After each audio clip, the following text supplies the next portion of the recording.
আমার কাছে মনে হয় যে আমাদের শেকড়টাকে আমাদের জানাবো। আমরা 1971 সালে একটা স্বাধীনতা যুদ্ধ করি।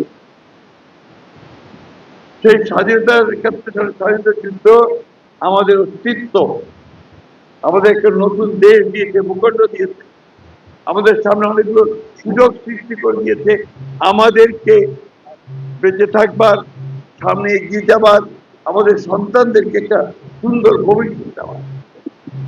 এটা কিন্তু খুব জরুরি। দুর্ভাগ্যজনক ভাবে একটা গোষ্ঠী ওই 71কে পিছনে ফেলতে চায়। 71কে পিছনে ফেললে আমি আমার অস্তিত্ব চর্চা। সেই জন্যই আমি সবসময় এই কথা জীবন গলায় করি। 71 হচ্ছে আমার মূল অস্তিত্ব, এটাকে নিয়েই আমাকে দিলাম। এখানে আমরা ওই 1971 সালে হিন্দু মুসলমান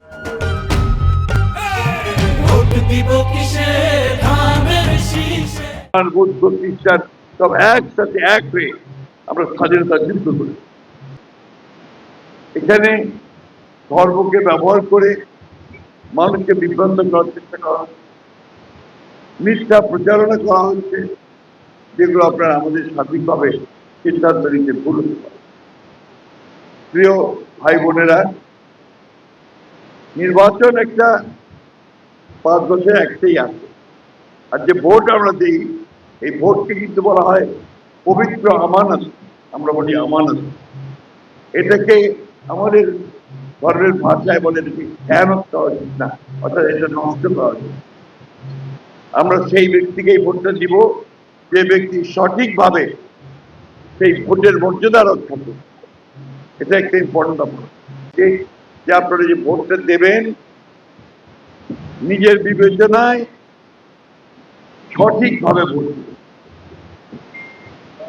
কারণ বিভিন্ন ভোটের সময় মানুষ বিভিন্নভাবে মানুষকে বিভ্রান্ত করে। আপনার কাছের লোকটাকেও চিনতে ভুল বুঝায় বিভিন্ন হবে। দুর্ভাগ্যজনক ভাবে আমাদের ঠাকুরগাতেও সেই কাজটা হচ্ছে।